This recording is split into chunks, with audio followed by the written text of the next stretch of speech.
kita pasti bisa melompat lagi. Jika kita semuanya segera serius berbenah bersama-sama. Saya yakin kita mampu melakukan lompatan-lompatan kemajuan secara signifikan.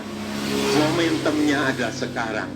Tatkala kita antara 2020 sampai 2024 berada pada puncak periode bonus demografi. Jika kita lebih fokus mengembangkan kualitas sumber daya manusia dan menggunakan cara-cara baru, maka saya yakin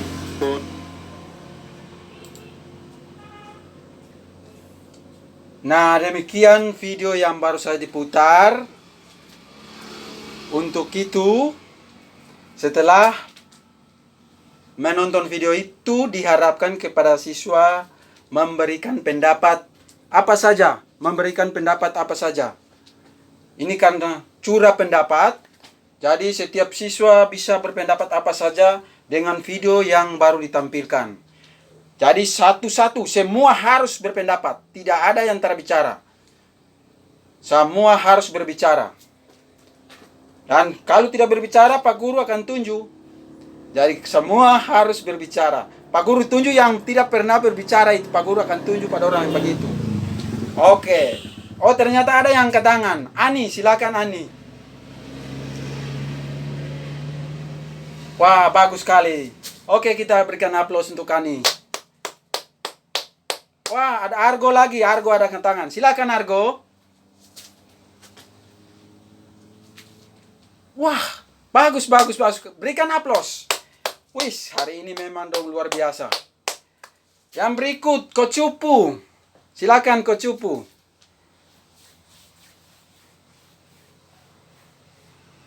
Wah, luar biasa jawabannya. Siapa lagi? Nina? Oh, sama, jawaban sama. Oh, Nina jawaban sama dengan Rini. Dengan Ani maksudnya, Ani. Berikut, Johnny.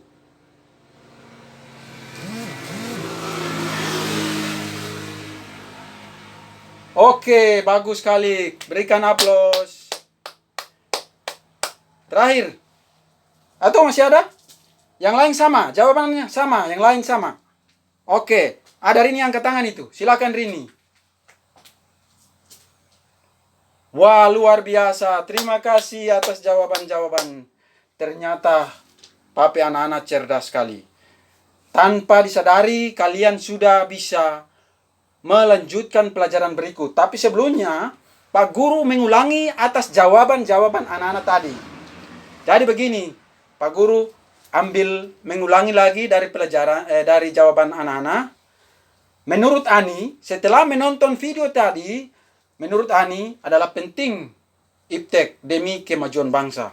Jadi menurut Ani, dengan menonton, dia ambil kesimpulan bahwa ternyata iptek itu penting sekali untuk demi kemajuan bangsa. Sedangkan menurut Argo, jika iptek dimaksimalkan, maka tercipta SDM yang handal, yang unggul, dan berinovasi tinggi. Tidak kalah menarik, menurut Rini juga, menurut Rini adalah dengan menonton video tadi, dapat melakukan terobosan.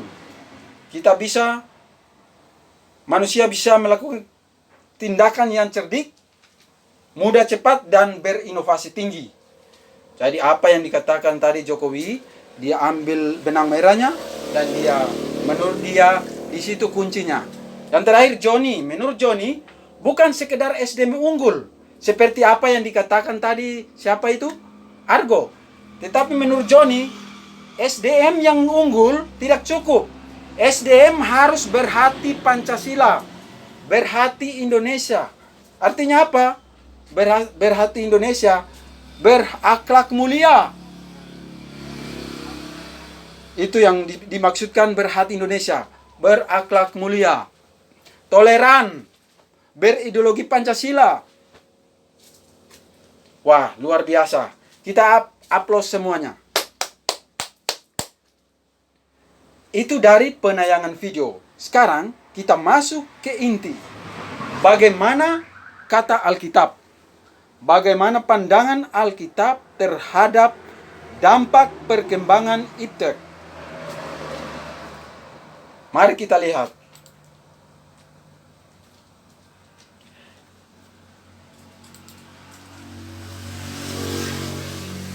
Apakah kita harus menerima iptek dengan tangan terbuka ataukah kita menolak? Di sini Pak Guru kasih ada 2 ayat Alkitab.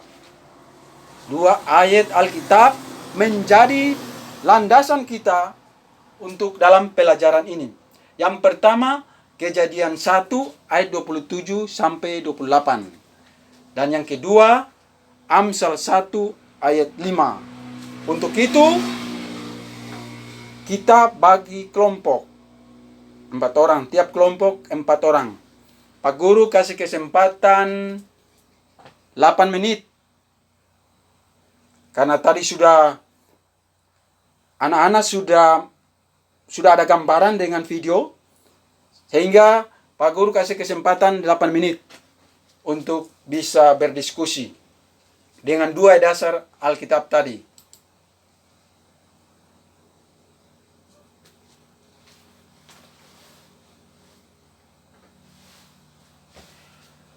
Oke, terima kasih atas presentasi 4 kelompok yang baru presentasinya. Terima kasih, luar biasa hari ini. Walaupun jam terakhir, tapi semangat anak-anak luar biasa. Pak Guru sangat senang sekali hari ini.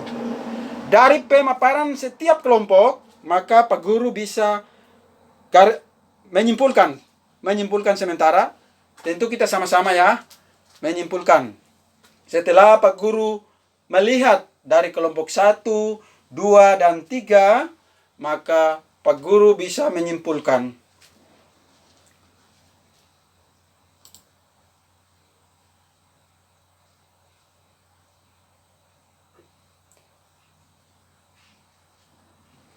Oke, yang pertama.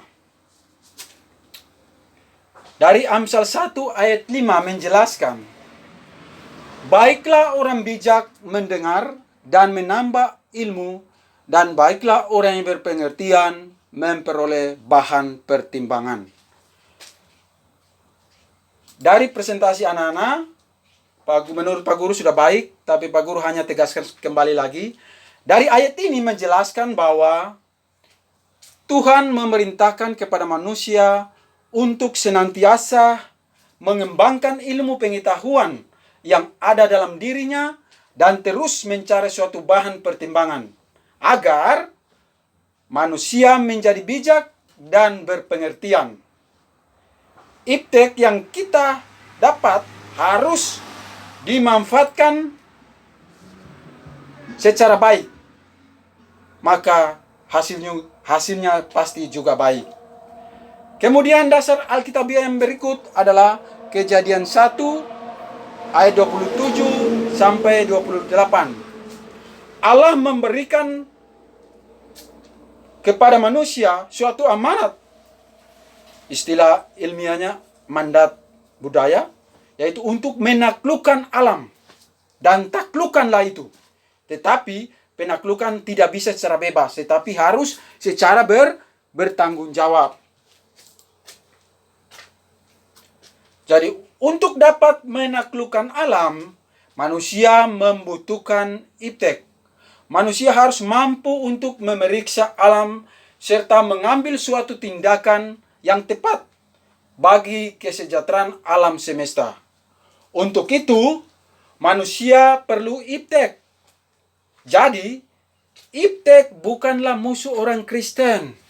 Anak-anakku, sekali lagi, iptek bukan musuh bagi orang Kristen, melainkan sebagai jalan untuk lebih mengenal, mendekatkan diri kepada Tuhan apabila manusia dapat memanfaatkan. Sekali lagi, memanfaatkan. Iptek itu sebagai saluran beribadah untuk memuji dan memuliakan nama Tuhan. Bisa paham anak-anak? Jadi kalau kita berbicara tentang dampak perkembangan iptek, sekali lagi, kalau kita berbicara tentang dampak perkembangan iptek, orang lihat cuma dua. Dampak positif dan dampak negatif. Yang tadi dampak positif yang adik-adik so jawab itu. Iptek itu penting untuk perkembangan dunia, kemajuan Indonesia. Tadi yang Uni jawab itu semua benar. Itu adalah dampak positifnya. Jadi Pak Guru kasih ambil kesimpulan, iptek itu seperti pisau. Pisau dapur itu mengerti pisau dapur. Pisau dapur. Jadi kalau pisau dapur itu kalau dimanfaatkan oleh seorang pemasak yang profesional, dia akan menghasilkan masakan yang lezat. Tetapi sebaliknya, kalau pisau itu dimanfaatkan oleh seorang pembunuh, akan menghancurkan manusia. Banyak sekali manusia. Jadi intinya, pemanfaatannya. Iptek harus dimanfaatkan secara maksimal. Sehingga jika pemanfaatannya positif, maka hasilnya positif. Jika pemanfaatannya negatif, maka hasilnya negatif pula. Itu kesimpulannya.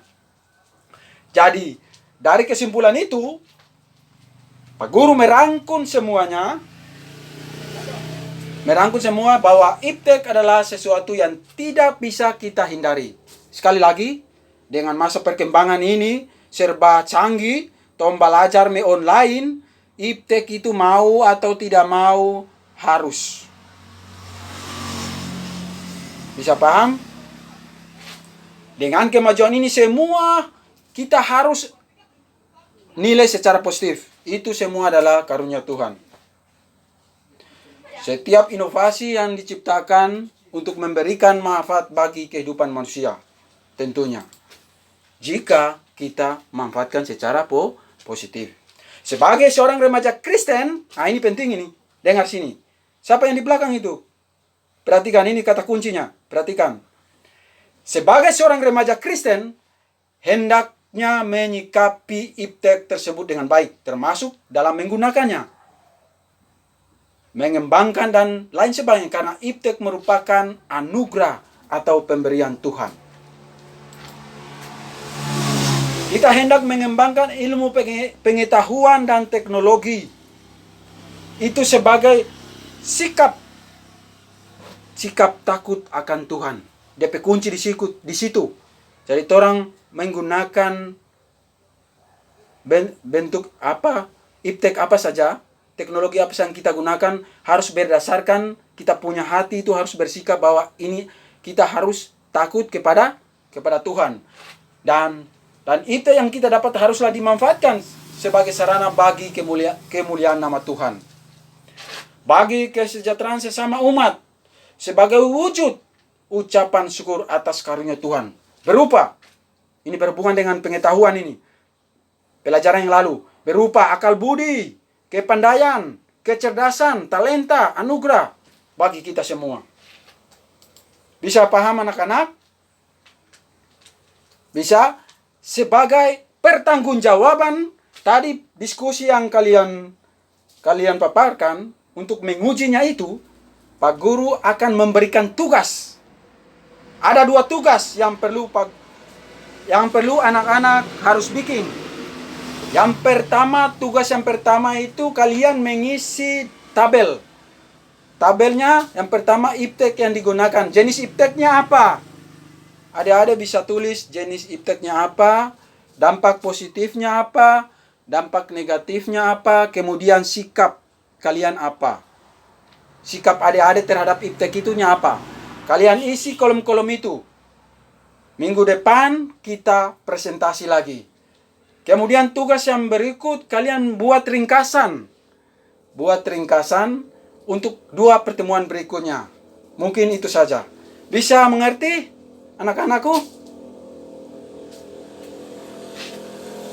Oke, kalau sudah mengerti, dengan